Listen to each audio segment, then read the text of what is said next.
is she taking them? She didn't take them, they begged her to go. Where is she taking them? A long way from you.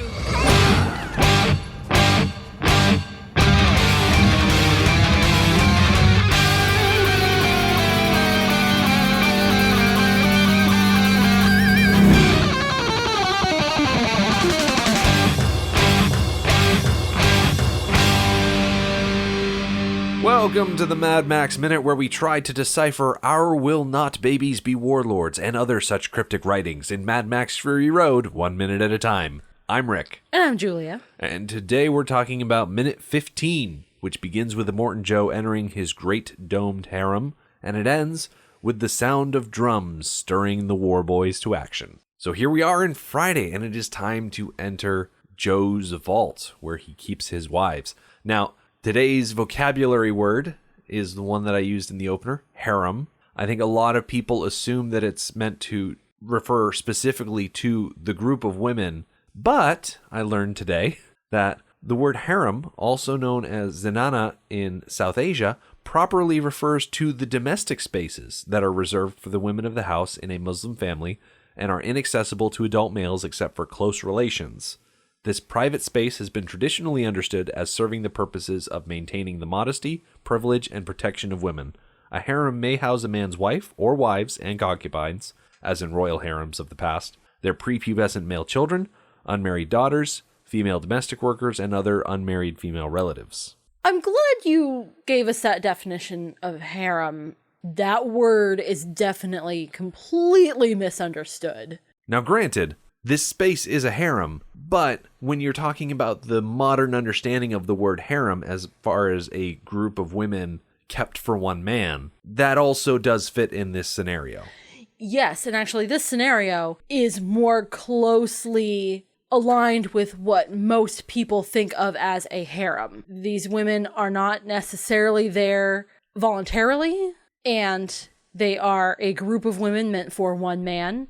And that is a narrow part of the definition of a harem. I like that a harem is a more general term for the living quarters, the sanctuary, the private spaces of women. On the one hand, it was their space. It was their sanctuary away from having to deal with men. But on the other hand, I'm sure there were instances where it was their required space. Absolutely. Which is exactly what this is for. They don't get a chance to wander around the Citadel. This is their entire world until Joe needs them for something. As I mentioned in that definition, close relations. Do you think Joe, when he needs them for something, goes to them or has them brought to him? He goes to them. Like, he will show up, he will open the vault door, and then he will, in some instances, pick them out one by one. In some instances, he will just have them entertain him, like sing music or something like that. They are breeders, they are captives, but they're also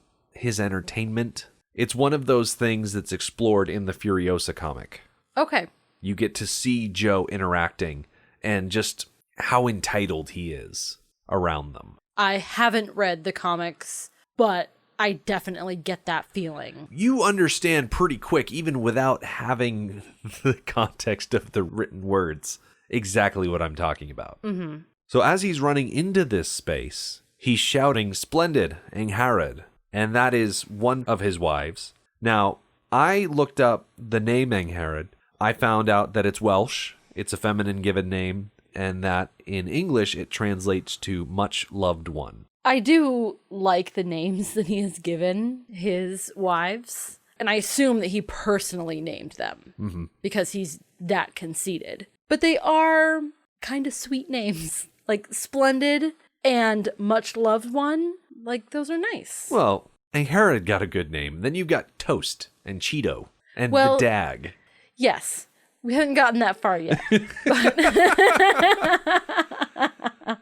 I know he has a favorite. Is that Splendid? Yes. Okay, that's why she was the first one he called out for. She's also the one who's very pregnant. Is Splendid his favorite because she's very pregnant? Or because she entertains him the best? She sings the best. She plays the piano the best.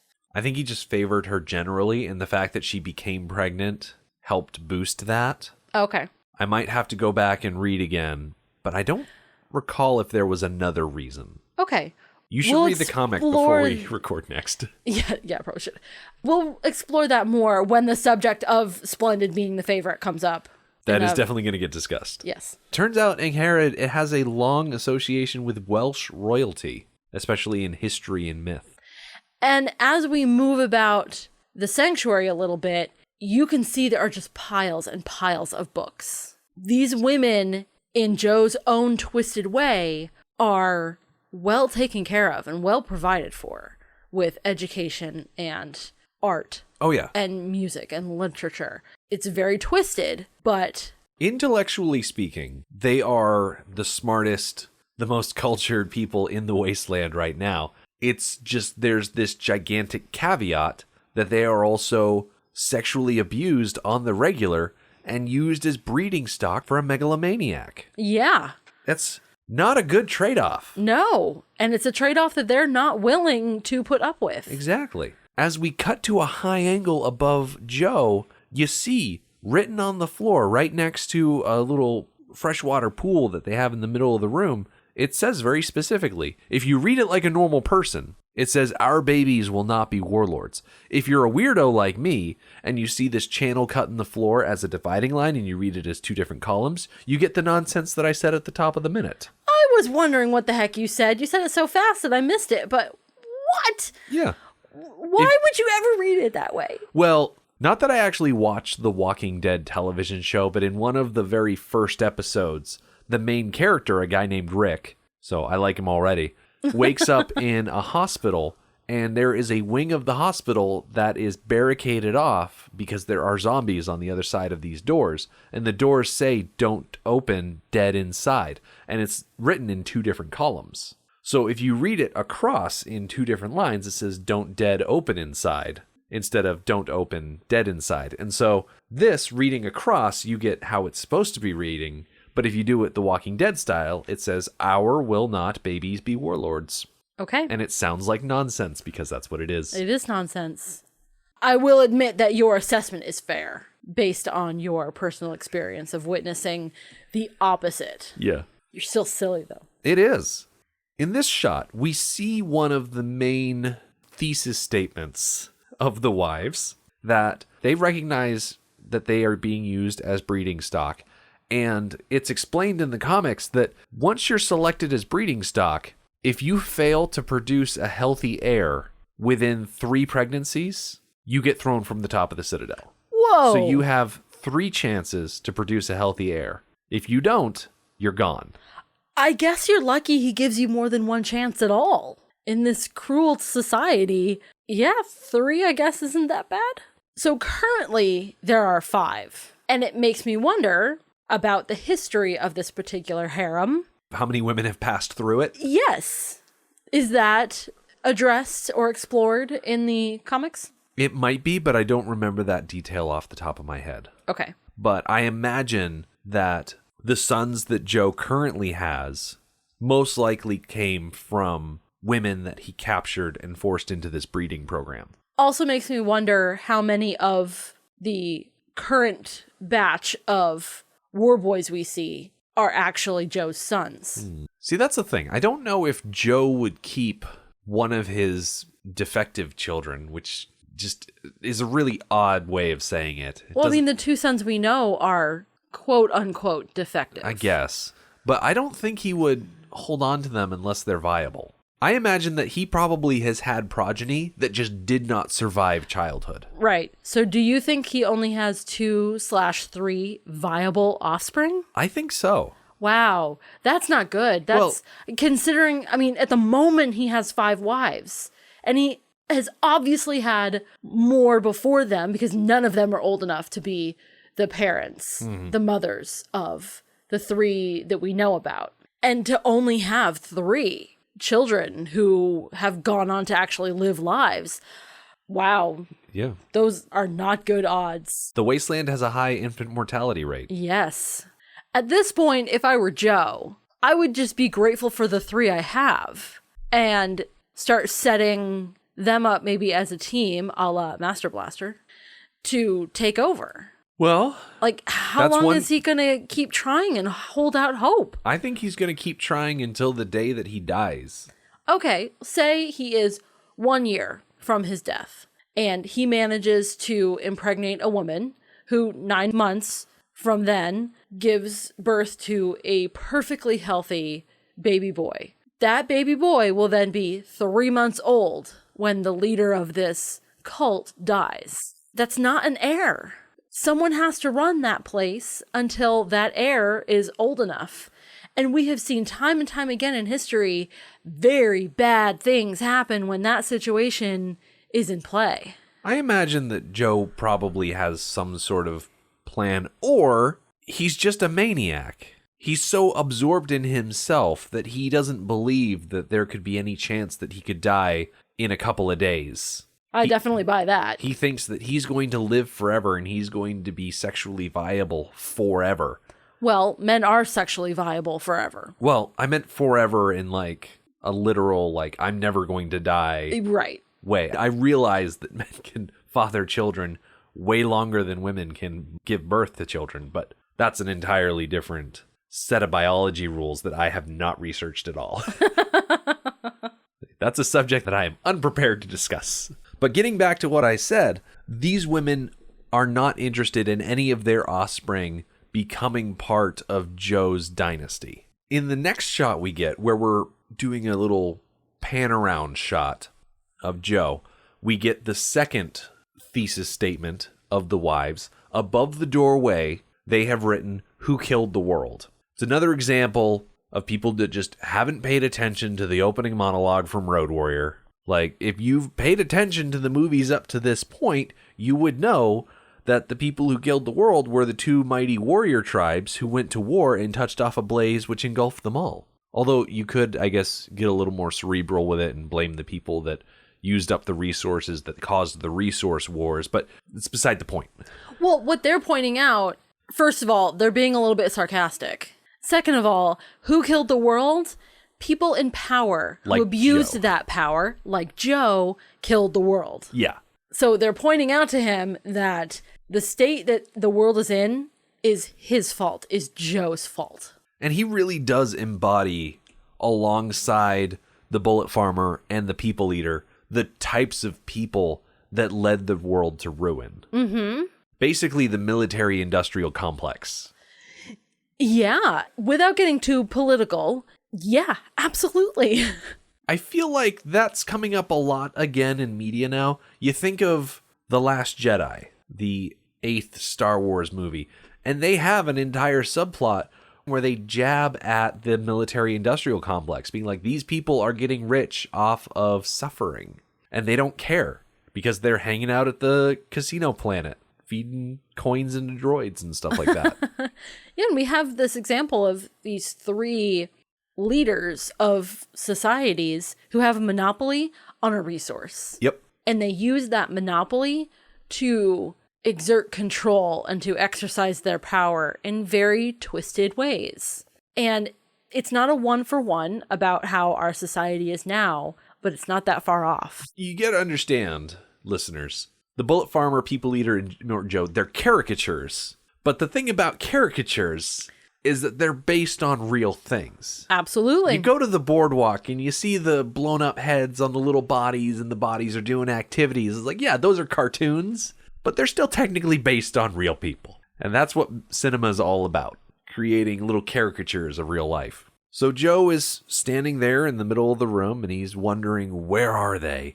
And then from off screen, we hear the voice of someone new. It is a woman named Miss Giddy, and she is shouting out, "They are not your property." And Immortan Joe fires back with, "Miss Giddy." But he doesn't quite say it like that. He actually says it a little bit more like, remember in I Love Lucy, where Desi Arnaz was like, "Lucy." Immortan Joe's like, "Miss Giddy." I almost expect him to say, "You got some splaining to do." Right, like playful scolding. Yeah. Yeah. It's a very weird tone. It is. It does tell me that he has a certain level of trust in Miss Giddy, and it might even be quite a bit of trust in her. I actually interpreted it as he recognizes that she is a necessary evil, She is spending day in and day out educating his wives, and he recognizes that the more people are educated, the more better equipped they are to oppose tyranny. And so he looks at Miss Giddy as a troublemaker. He realizes something is amiss, and then suddenly she's there. So he's like, oh, you troublemaking woman, what are you trying to pull this time around? Yeah. And he can't get rid of her because she's a history woman. She's a word burger, I think is one of the other names that they have for these type of people. The history of their civilization is literally etched into her skin. She is a living textbook. And so she's one of those invaluable people. Mm-hmm. But invaluable people can still be troublesome. And I think that's the tone he's taking with her. Behind Miss Giddy on the wall, we find the third and final statement from the wives, where it says, "We are not things." So they've hit on a couple of important subjects. Our offspring do not belong to you. You are the kind of person that destroyed the world. You do not own us. And those three statements is what the rest of the movie is about. I definitely appreciate the clarity that's being provided to us. There's a lot of discussion about how the viewer sees a movie versus how the director intended and who's right. And there's a point of view that once the director puts the movie out into the world, he no longer has control, and the viewer is now right. However they want to see the movie is correct, because it then becomes individualized for the viewer. So one way for the director to help guide people on how to interpret this movie is to put, like you said, your thesis statements right there in writing, literally, for everybody to read. This is what the movie's about. So I definitely appreciate that clarity. Yeah, George Miller is literally spelling it out for you. Yes.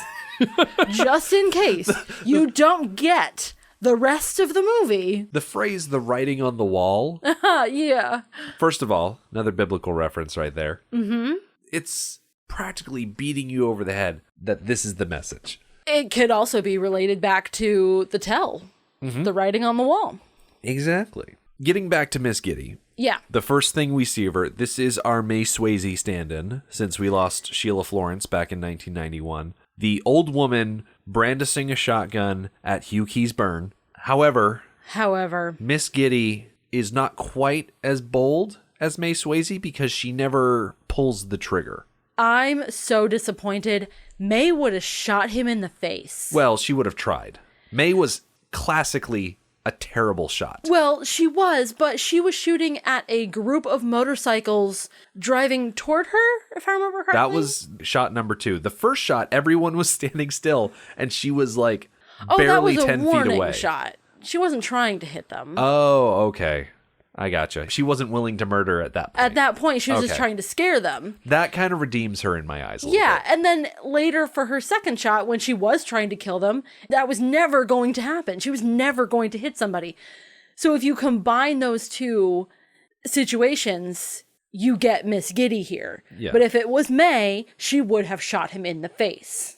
I recognize that it would have been terribly inappropriate, but how amazing would it have been if Joe turned around, saw Miss Giddy with that shotgun, and then reacted exactly how he did in that first movie.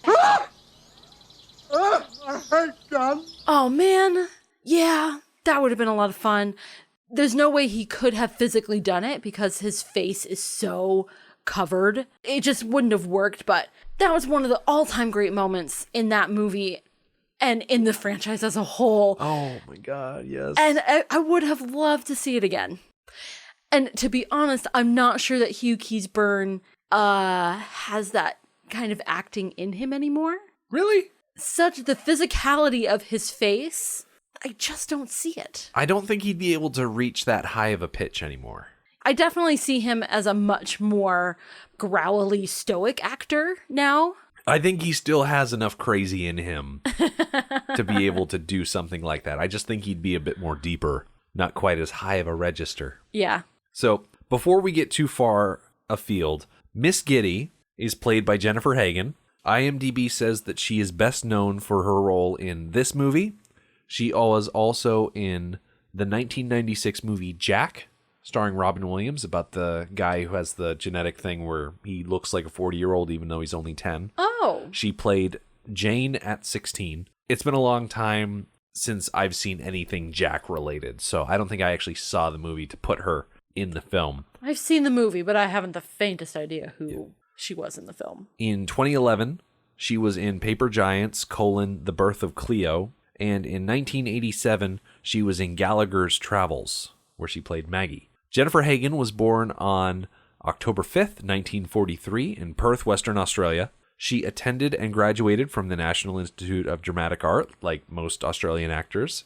And she was, at one point, a member of both the Melbourne Theatre Company and the Sydney Theatre Company. So she did a lot of on-stage work, and I think she is still primarily doing stage work. Aside from that, she also has 62 IMDb credits.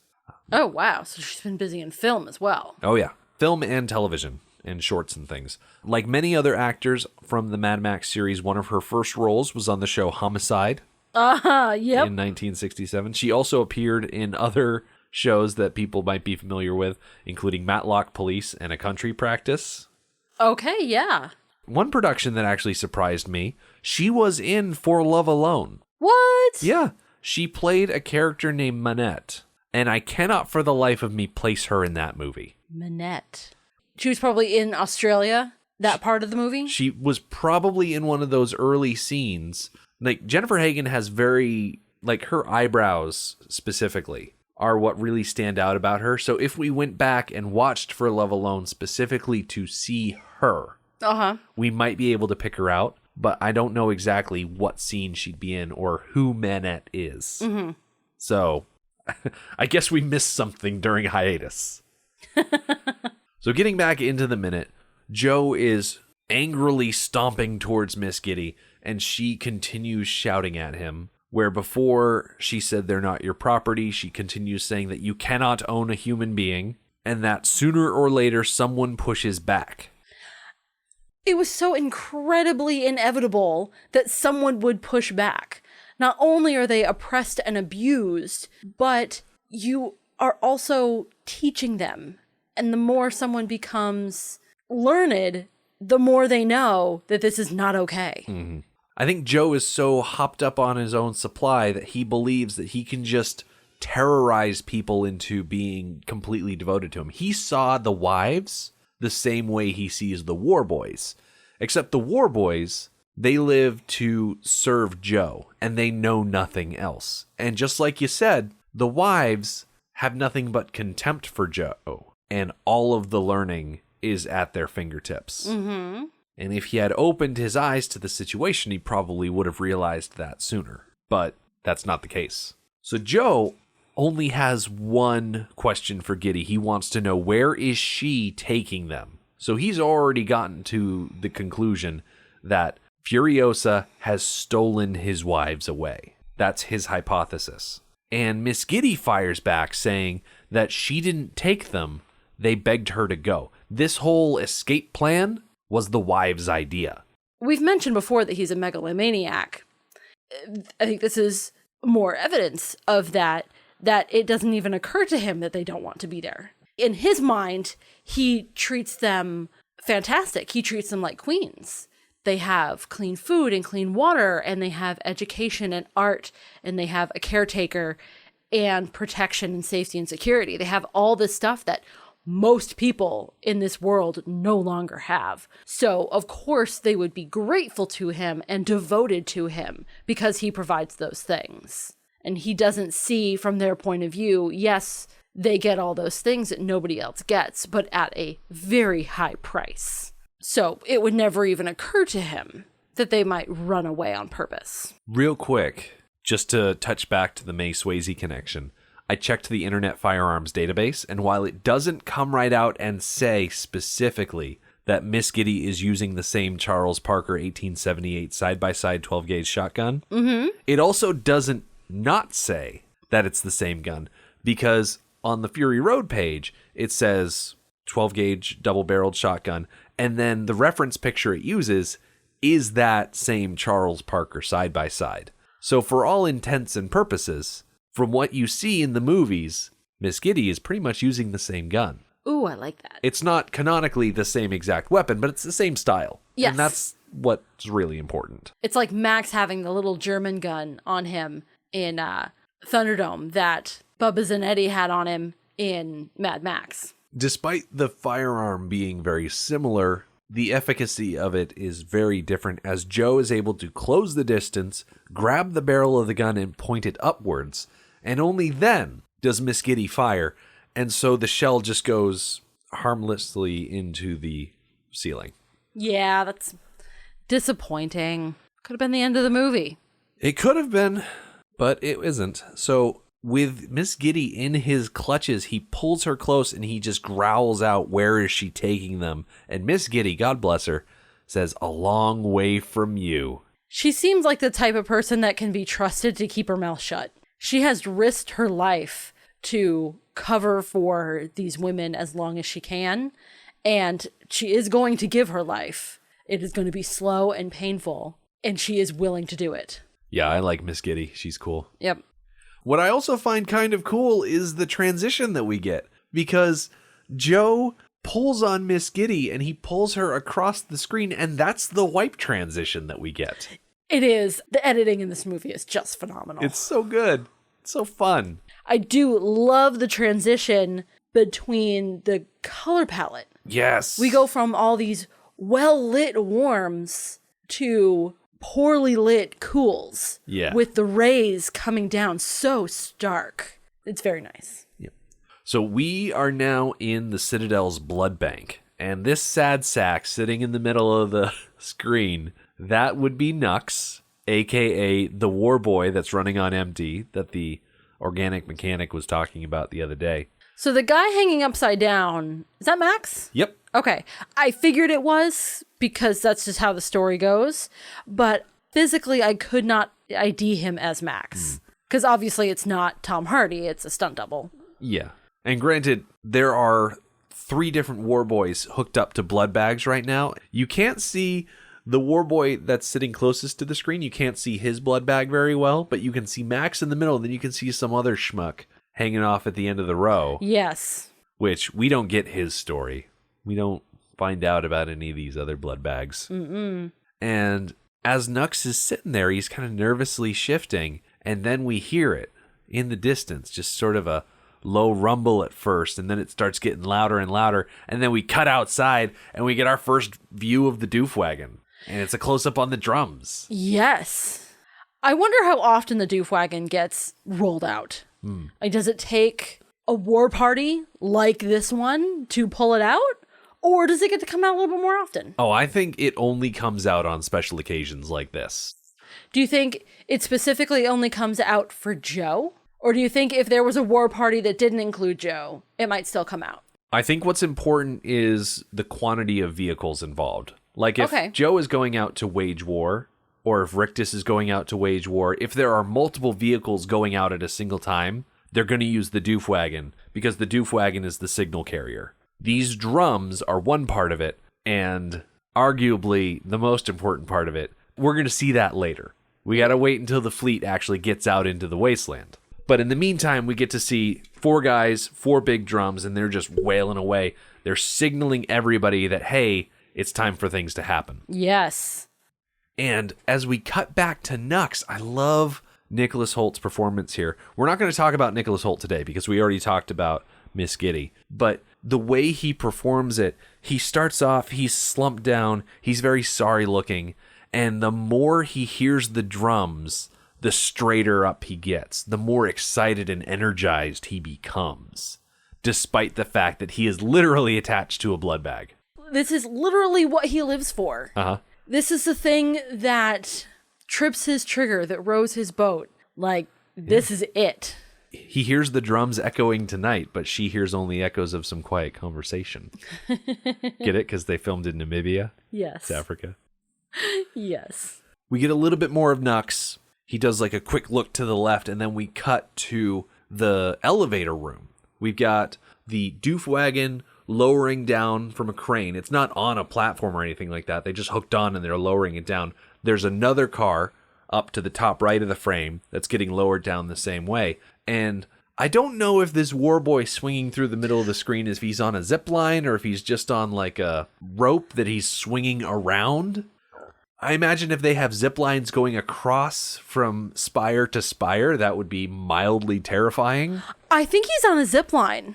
I'm watching him come in. You can see him the whole time. You're not paying attention because, of course, your attention is drawn to the doof wagon.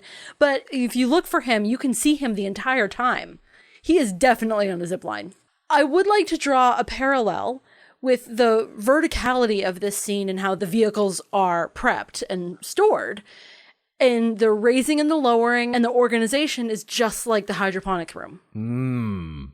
Very true. They use vertical space to their advantage. And it's very effective. Yeah. The Citadel is a relatively small footprint, but they have all this vertical space that you would think in a society that has lost a lot of its technological progress, they wouldn't be able to use. But Joe, or perhaps the people who were there before Joe, set up these simple machines that can make use of that space. Speaking of machines, as the Warboy swings in, he lands between two different vehicles. The one on the left is called Razor Cola, a.k.a. Caltrop number 6, a.k.a. Max's Interceptor post-makeover. Oh, okay. And then the car on the right is the Nux car. Ah, okay. I can see. Yep, that's definitely the Interceptor. So Nux's car is a highly modified 1934 Chevrolet 5-window coupe.